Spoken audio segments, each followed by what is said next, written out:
ఏళ్ళు పట్టింది. తప్పు నీది కాదు సంధ్య, నాది. ఎందుకంటే ఏ అమ్మాయి ప్రేమైనా ఒక గంటలో, ఒక రోజులో, ఒక వారంలో, ఒక నెలలో లేదా ఒక సంవత్సరంలో తెలిసిపోతుంది. కానీ 4 ఏళ్లుగా నీ వెనకబడ్డ నేను మూర్ఖుణ్ణి, పిచ్చివాడిని. ఈ పిచ్చిలో నేను ఒక్కనే కాదు, నాలాంటి ఎన్నో వేల మంది యువకులు వైజాగ్ జగదాంబ సెంటర్లో, బెజవాడ బెంచ్ సెంటర్లో, హైదరాబాద్ హ్యాబిట్స్ లో, గుంటూరు జినాటవర్ సెంటర్లో, ఒకటేమిటి ఆంధ్రదేశంలోని ప్రతి ఊర్లోని ప్రతి సెంటర్లోనూ స్వచ్ఛమైన ప్రేమ కోసం పిచ్చి వాళ్ళే తిరుగుతున్నారు. వాళ్ళ గుండె పొరలో నిండి ఉన్న ప్రేమని ఏ ఆడపిల్ల అర్థం చేసుకోవడం లేదు. అయినా మీరంతా నిజమైన ప్రేమను నమ్మరు. ప్రేమించామని కబుర్లు చెప్పి కడుపు చేసి పారిపోతారే, వాళ్ళని నమ్ముతారు. ప్రేమ మనిషిని పిచ్చివాడిని చేస్తుంది, మూర్ఖుని చేస్తుంది, అవసరమైతే హంతకుని కూడా చేస్తుంది.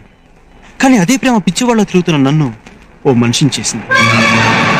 ప్రేమంటే ఇష్టమైనప్పుడు నువ్వంటే నాకెంతో ఇష్టం. ఇప్పుడు ప్రేమే నచ్చడం లేదు, ఇంక నువ్వెలా నచ్చుతావు?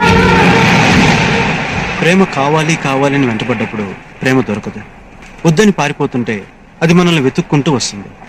అయినా ప్రేమంటే ఎవడు తెలుసుకోకుండా చావడం కంటే తెలుసుకుని మర్చిపోవడం మంచిది. ఒక మనిషి జీవితంలో 4 సంవత్సరాలు చాలా విలువైన కాలం. ఆ కాలంతో పాటు చదువుని బాధ్యతల్ని వదిలేసి పెద్దల మాటను పెడిచేవని పెట్టి ప్రేమంటూ తిరిగి సర్వస్వాన్ని పోగొట్టుకున్నాను. ఆఖరికి కన్న తండ్రికి తలకొరి పెట్టలేని దౌర్భాగ్యం అయ్యాను.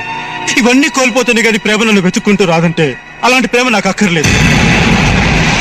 నేను ఈ నిర్ణయం తీసుకున్న నా ఒక్కడి కోసం కాదు, మన దేశమంతటా నాలాగా ప్రేమ పిచ్చి పట్టి తిరిగే ప్రతి యువకుడి కోసం, వాళ్ళ తల్లిదండ్రుల కోసం. Download Share